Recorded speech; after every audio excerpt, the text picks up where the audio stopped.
I just have a difficult time understanding why pharmacists don't want the ability to do more. If someone's going to trust the pharmacist to be able to take on a task and give us the ability to do it, it's not a requirement. It's an ability. If you do the increased training, if you put all the safety procedures into place, we have the knowledge. Why wouldn't you want the ability to do it? Welcome to Pharmacy Universe, Episode 3, Technology in Healthcare, with your host, D.B.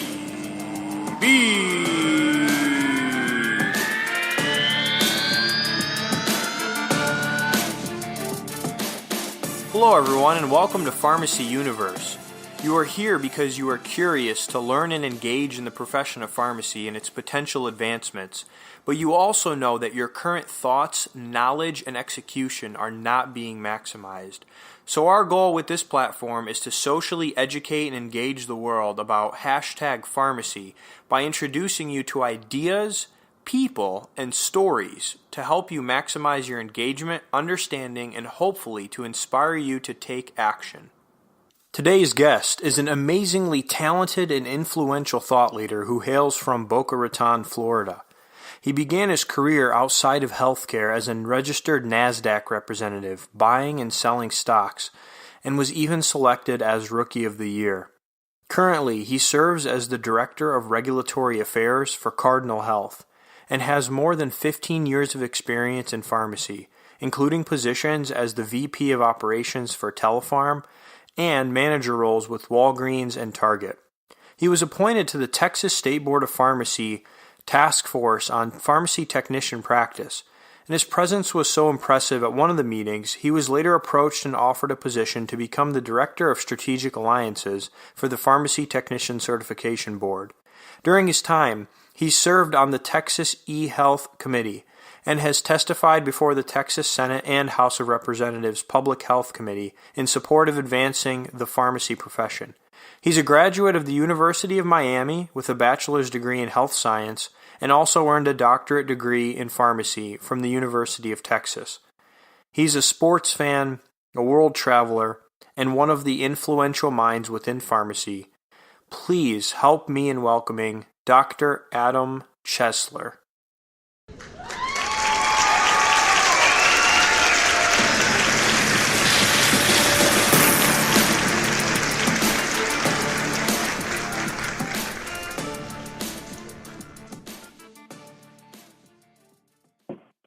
Thanks for having me, Dave. Happy to be here. Adam, it's great to have you on the show today, and I really appreciate you taking some time to hop on here and really talk about, I think, a really interesting and important topic that hopefully the listeners will be able to dive into with our conversation. But first, I kind of want to just ask you, I've seen that you've done a little bit of traveling here, and I had mentioned there in the intro that you're a world traveler. Tell us a little bit about, some of the travel you've been doing. Yeah, I've actually it's a fairly new passion for me. When I was younger, we thought we would travel all 50 states in the U.S., and I used to drive through them with friends doing road trips. And recently I started doing some international travel. I have 49 of the 50 U.S. states down. Just need to get Hawaii, really big one. Kind of weird that I haven't been there yet, but just started doing some international, some time in Japan, Slovenia, Italy. It's been a blast. Norway, there's a lot of exciting things to see, and I'm really enjoying it. So 49 out of 50 states, and I know that you're originally from Florida, and you're also, Texas. You're a big fan of Texas, obviously. What would you say is maybe your favorite state out of the 49 you visited? Oh, I don't think I can answer that question without getting in trouble with someone. Every state really has its own beauty. There's a lot of good things to say about every state. All right, Adam. So let's dive right in here, and let's kind of get into the discussion here, because I'm sure that everybody's very excited to hear about this. But first, I want to touch on this because I know that your initial career wasn't in pharmacy. So really, why did you decide then to go into pharmacy, and how did you get to the position that you are in today with Cardinal? It's actually interesting story. It depends on how long we want this podcast to go, to how much detail I'll go into. But initially, my career was with stocks. I worked with in the stock market. Pretty much worked on the trading floor. I just did it through a computer down in Miami. Did that for a while, and got a little burned out with it. When you're working in the stock market, you're working for yourself, and there's certain days that you show up to work and you could have taken all your friends to Hawaii and paid for it and been better off. But there's also days that go really well, and eventually you just get tired of working for yourself and not really making a difference in society. So I wanted to make a difference in people's lives. Went back to school, ended up going to pharmacy school at University of Texas, graduated there, did operations for Walgreens and Target for a while, worked as for a statewide chain called Longhorn Health Solutions, kind of advancing the practice there. And throughout my entire career, I've really been passionate about utilizing your technicians and the things technicians can take care of. Throughout my career, I've worked with some amazing pharmacy technicians.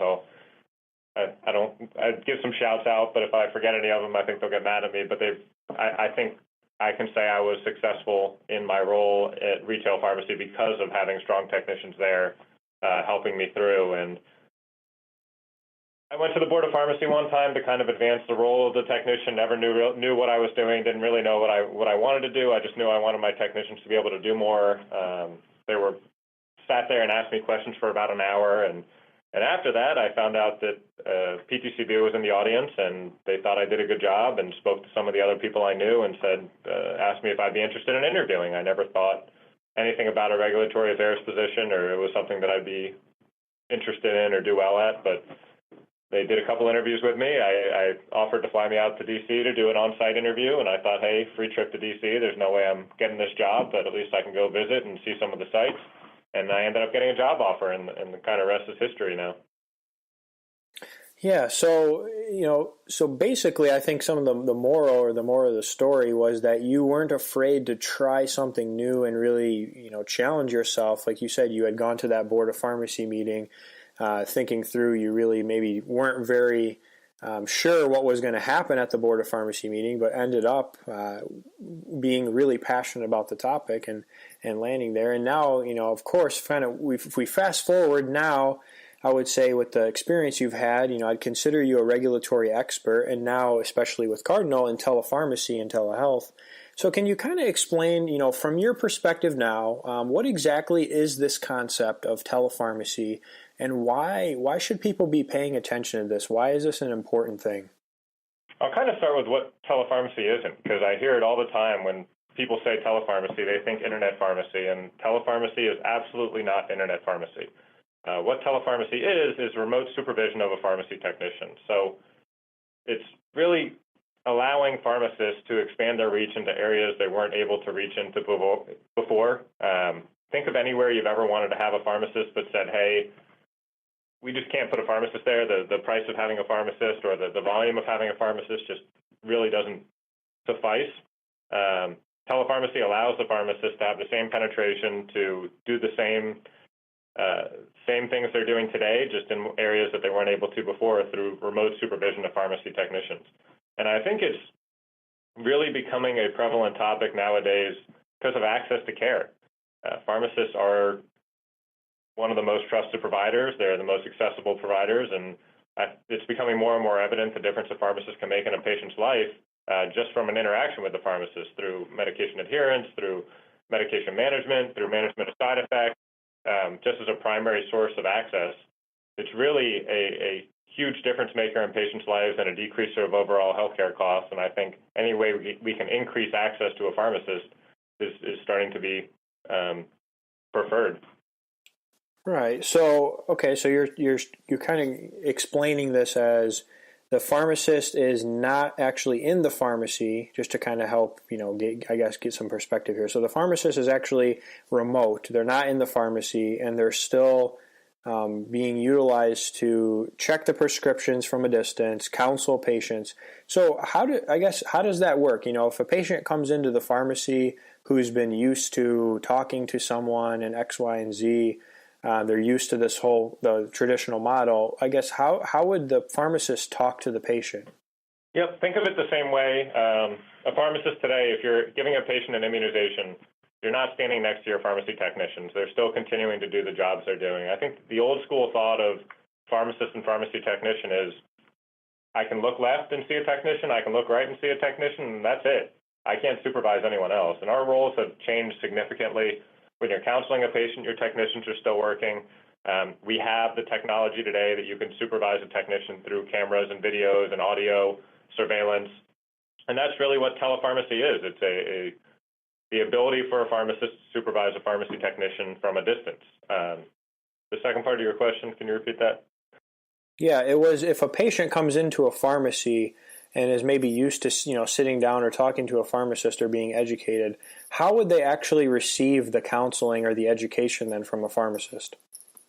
It's honestly exactly the same as you would today. The only difference is they're going to sit down into a private, HIPAA-secure area, have a face-to-face consultation with a pharmacist on a screen. The pharmacist is going to have full access to the patient's records. They're going to have full access to see the patient's facial expressions because, as we're all aware, 50% of communication is nonverbal. And they're able to walk into a telepharmacy at any time and access a pharmacist. So if you're picking up an OTC medication and have a question for the pharmacist, you can walk into a telepharmacy and talk to the pharmacist and speak to them at any time. So it really isn't much different other than the pharmacist isn't standing right in front of you. Okay, so the pharmacist is actually still available, readily available, they're just not physically at the site. So I think that part makes sense. So, obviously there's going to be the pros of this and the cons of this. What do you kind of see as, what are those top things that are maybe the positives or the pros to utilizing a telepharmacy model, or maybe what are some of the downsides or some of the things that are not as favorable for both pharmacies and patients? We've seen a wide range of pros, and there's a lot of studies that are even looking at it right now. I'd say the biggest pro is convenient access to a pharmacist, regardless of the patient's location. So it's not just, I think telepharmacy started as a rural idea. And we used to say, hey, this patient has to drive 10, 20 miles to access a pharmacist. If it's snowing out, they have low vehicle ownership rate, it's an issue, they're not able to get there. But as you look at the definition of pharmacy desert and pharmacy access, and as we're looking at actual patient outcomes, there's a complete different need for it. There's a lot of patients in urban areas who don't have vehicle access. There's a study out of University of Illinois at Chicago that shows anything greater than a half mile or a mile is considered a hardship if you don't have a car. So we're seeing telepharmacies in the south side of Chicago where patients had to take 2 buses to get there. And the overall outcomes that we're really focusing on is improved patient adherence, which leads to lower overall healthcare costs and greater outcomes of therapy. And patients are loving access to telepharmacy, and I know it sounds cheesy. I've seen patients cry when a telepharmacy is open because they're so excited that they no longer have to drive 20 miles or figure out what they have to do with their parents that they had to stay home and watch when they had to get somebody to go drive, or it took them an hour to go get their prescriptions. And we have studies right now that are showing overall outcomes are improving because of access to a pharmacist. So I think overall, any time you can increase access to a pharmacist, there's going to be a better outcome, and those are really the pros with telepharmacy. The cons, I have a little bit more of a challenge kind of defining. Obviously, learning a new technology is daunting. I think that the biggest con is that people are scared of it. They see new technology, they think it's going to be abused, they don't really know how it's going to be abused yet, but they just see it and say, hey, someone's going to abuse this. But as I think as we've seen in the past, most of that is just the have you ever read the book, Who Moved My Cheese? It's the times are changing, people are moving. People don't want to learn something new. They're kind of scared of what's coming around and what's new, but it's a definite benefit for patients, and there's been no track record of it having many cons at all. Okay, so, kind of, I guess, branching off of some of the things that you had mentioned there, you talk about access to care, you talk about, saving patients time and improved outcomes, hopefully with adherence and maybe that the ability to speak to a pharmacist, even if they're not there in person, they can still have that consultation with them in a private room. And then on the downside, you also talked about the technology and maybe some resistance and learning something new and changing practice. And so you bring up an interesting point, and this is kind of a concept, I'm not sure if you're familiar with it at all, but have you ever heard of this concept? It's a theory that tries to explain maybe some of the resistance or why certain things happen in terms of advancing technology. Have you heard of this concept? It's called the law of diffusion of innovations. I have not. Please explain. So the simplest way I can explain the law of diffusion of innovations, what this is trying to put together into one spot is that basically when you look at the population, you look at advancements in technology, there's going to be a very small percentage of the population who's going to be on the innovative side of things. They're going to be the very first to try it. In terms of telepharmacy, I'm sure you've probably seen some of those flagships out there who were the very first. They didn't ask a lot of questions. They knew it made sense. Then you have this other smaller percentage of folks who, again, they want a little bit of data. They want a little bit of evidence to know that it's proven itself. But really, the majority of the population, the majority of people are ones who sit either in that I want to see evidence, I want to make sure this works, I want other people to try it first to make sure that this is something I'm comfortable with, or they're going to be on the kind of the back end that you were talking about. I'm resistant, I really don't want to change how I am, I like the way things are, I'm scared of doing this. So I think telepharmacy, I would say right now, would you call it's at kind of this tipping point where we're getting to the point where a lot more people are seeing that, the evidence, the data, and it makes sense? We're getting very close. There's 23 states that allow telepharmacy. There's studies out of North Dakota State University that show it's safe, that show it increases jobs. There's other studies that will be coming down the line that are showing adherence that I've heard about, that it improves adherence, that the quality of care is similar to a face-to-face consultation for a pharmacist. So there's a lot of exciting things coming out. I think we're very, very close to that tipping point. It's a discussion that's being had in many states right now. A lot of states are driving this on their own. A lot of associations are seeing it as a benefit for their members. I'd say within the next year or two, we're going to go over that tipping point, and it's just going to be much more widely accepted. Okay, so trying to, again, play somewhat of a, I guess, not devil's advocate, but just coming at it from a different perspective. So then what would you say to that group of people that I had mentioned, the states, the pharmacists, the public, XYZ, who might be opposed to telepharmacy or not comfortable with this idea? How would you address those people? Well, I think there's no evidence that's shown this has caused any issue to jobs, but there are studies and evidence that have shown it's increased jobs. The biggest thing I would say to them is talk to your patients. I can guarantee you, and I have a lot of experience of patients who are extremely excited about improved access to a pharmacist. Technology is going to find ways for patients to get access to their medications if they don't have access to a pharmacist. Physician dispensing is being driven. Physicians are getting judged on patient outcomes. They're getting judged if their patients take their medications. If the patient can't get to a pharmacist, physicians are going to say, fine, I'll dispense it. Mail order is another solution that came about because patients were having difficulty getting access to medications. So in my opinion, there's nothing in place different in a telepharmacy other than the pharmacist isn't on, all the checks and balances are there. I'm not really sure how you can take away jobs if the pharmacist has to do everything they're doing today. We're shifting to more clinical services as a pharmacist. I think it's a great opportunity to take care of our patients. I think any patients I've talked to have been ecstatic about increased access to a pharmacist. I would encourage all pharmacists to kind of see this as an opportunity to expand your practice into new areas, touch more patient lives, and capture more of a market share. Every patient that's adherent to their medication improves patient outcomes, and it improves the number of prescriptions filled and decreases the overall healthcare cost, which is what we're working towards overall. And pharmacists are primed to be in the right position to help with that. You bring up a few awesome points there that I really want to hit on and make sure to highlight. Of course, the adherence, that's a really big piece. It's a really huge problem where if the patient can't even, get access to the medication to be able to either pick it up or understand how to take the medication, that costs the healthcare system, that costs everyone lots and lots of money. So I think that is definitely an interesting part to this that I would echo. And then I think, the other thing that you talked about as well is, the evidence. What sort of evidence is there out there that this actually affects jobs, maybe creates more opportunities, actually, like you said. I really encourage people also to take a look at this concept and really start digging into, like you said, looking at it from a positive side of how you can utilize this in your practice or how you can actually use this to push practice forward. So switching gears a little bit here, Adam, if you think about just as a whole, what are other areas of technology, so outside of the whole telepharmacies, topic, what are some other areas of technology that you see emerging in either healthcare or pharmacy, and what kind of impact do you think regulating bodies have in that advancement of technology? Trying to get me in trouble, dude. Our profession, I think, we like to overregulate ourselves. I'm not sure why we do it.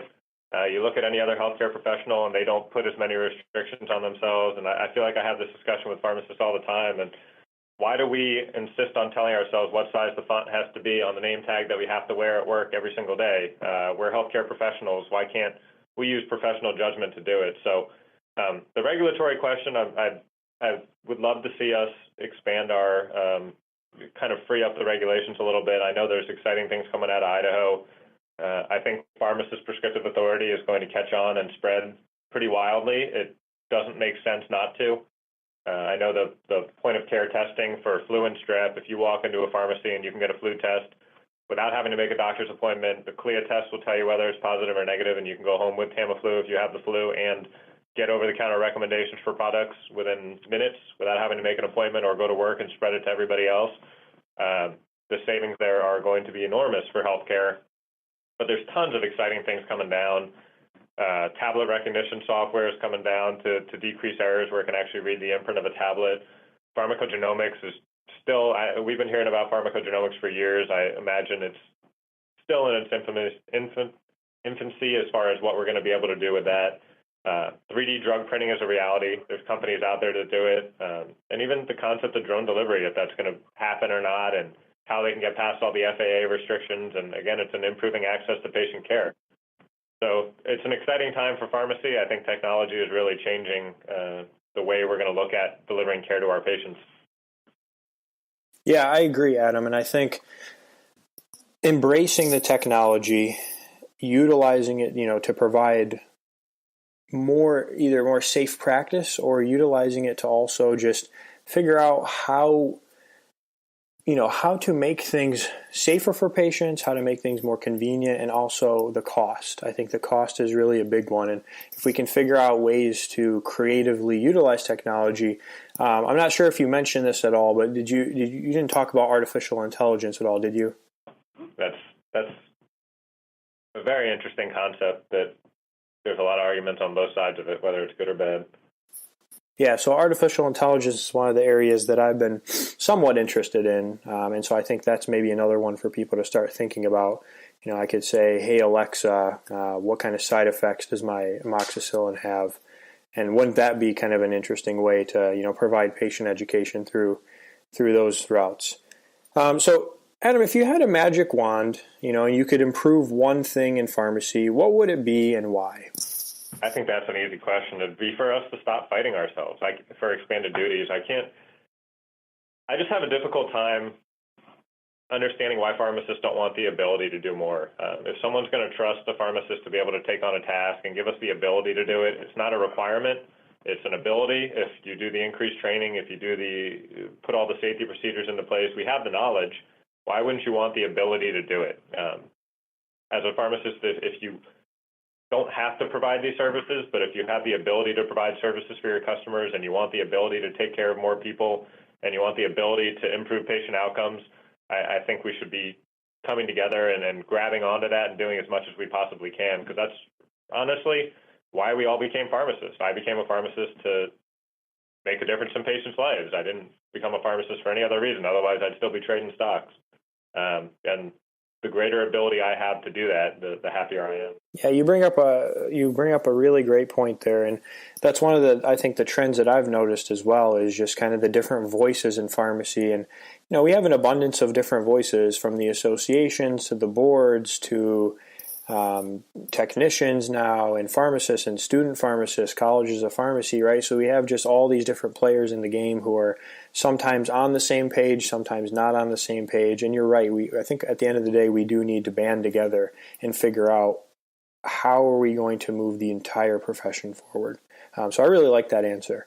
And so wrapping up here, Adam, the last question for you that I'll ask, and I do like to ask this to all the guests, what kind of challenge or action do you propose to anyone who either comes across this or is a listener and is a fan? What kind of challenge or action do you propose to them to take in the near future?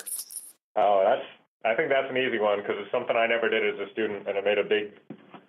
I kind of wish if I could go back to pharmacy school, I would have changed it. It's getting involved. I didn't really understand the full value of a pharmacy association. I didn't understand the full value of local politics until I got into regulatory affairs. So I would strongly challenge everybody, go to your pharmacy association, get involved. There's decisions being made about your career and your future as a pharmacist, and unless you're sitting at that table, you're not being heard. Think about the fact that other people are making decisions that are affecting your career, and why wouldn't you want at least your opinion to be heard? When I went to that board of pharmacy in Texas, and I was a little nervous they were going to tear me apart, but they were welcoming. They had tons of questions. They loved hearing about it. Now that I go to boards of pharmacy all over the United States, it's the same way. It's not intimidating. They want pharmacists to come in and give their opinion. They want to hear from people. Associations are driving the profession forward or not driving it at all. And that's really where you can make the biggest difference in the profession and in your future.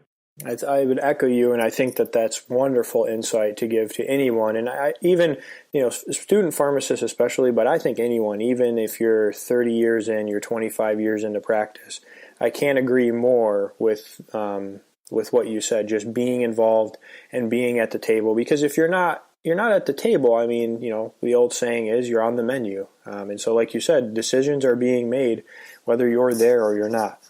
Okay, so Adam, as a wrap up, we like to have the guests pose one question. So one question from you for any of the listeners and the followers out there to answer either in the comments or in the social platforms. So if you had one question you want to ask anyone who comes across this, what is that question?